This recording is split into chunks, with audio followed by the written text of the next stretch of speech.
Assalamualaikum warahmatullahi wabarakatuh. Sebelumnya saya akan memperkenalkan diri dulu. Saya Fauzi Novandra Hermansyah, NIM 2008-9096, Prodi Ilmu Keolahragaan. Di sini saya akan membuat tugas dari mata kuliah pariwisata olahraga.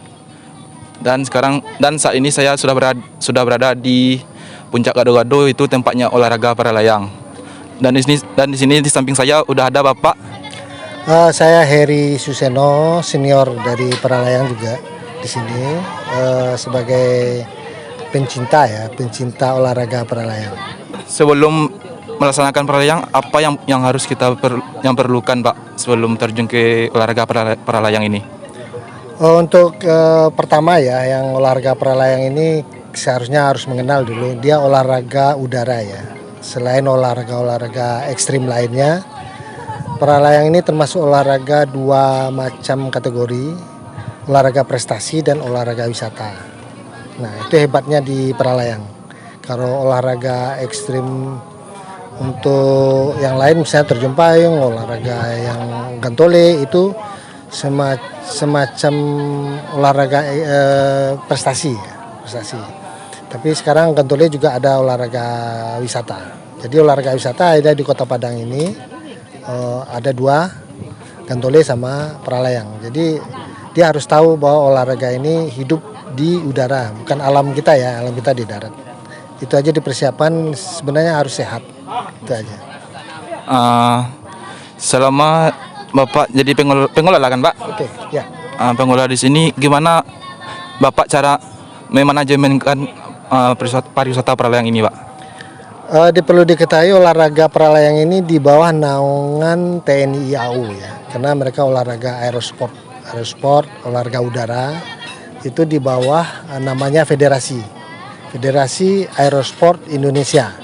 Di dalam Federasi Aerosport Indonesia itu ada macam-macam olahraga ya, air modeling, gantole, paramotor, para layang, terjun payung. Jadi yang di Bukit Gado-Gado ini khusus ada alamnya bagus sekali di belakang kota kita.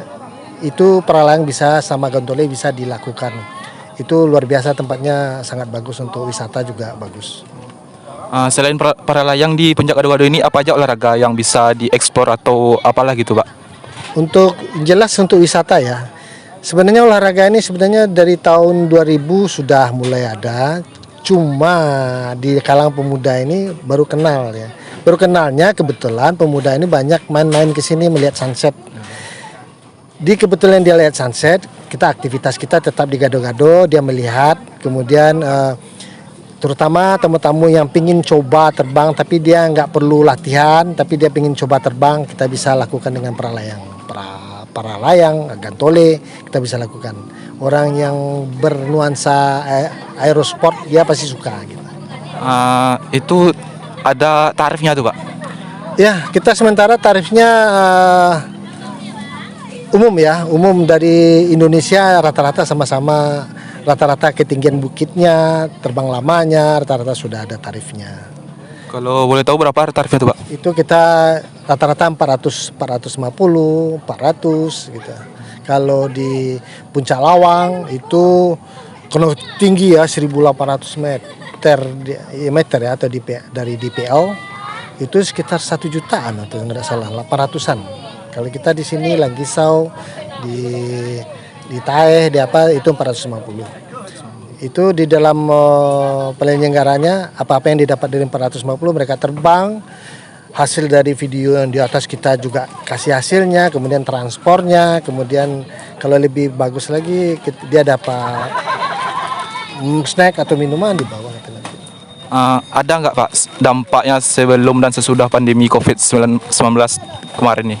Oh iya, saya mengalami sendiri bahwa olahraga para layang ini sukai sangat orang asing ya, orang Eropa.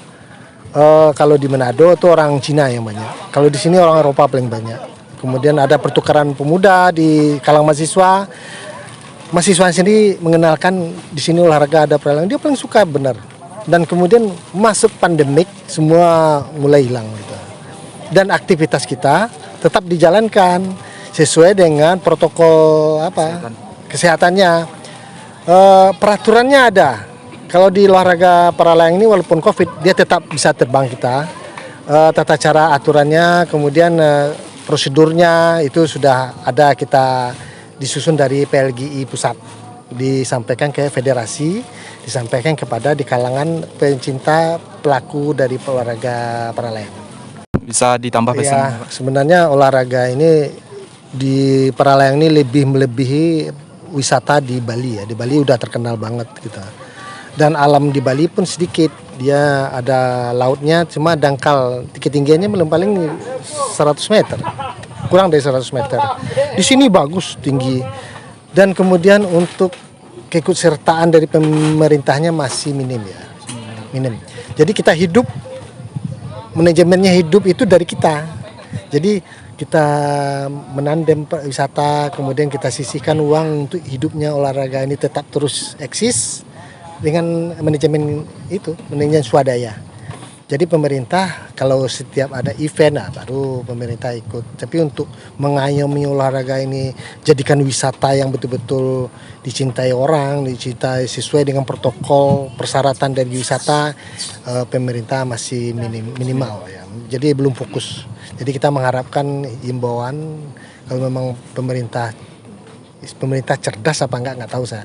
Ini olahraga yang sangat bagus, potensinya penunjang wisatanya sangat bagus. Tahun ini wisata asing udah mulai masuk, terutama Cina udah mulai dekat. Jadi saya malah kelabakan untuk mencari pilot-pilot untuk bisa membawa mereka nanti di tahun 2023 ini untuk seterusnya.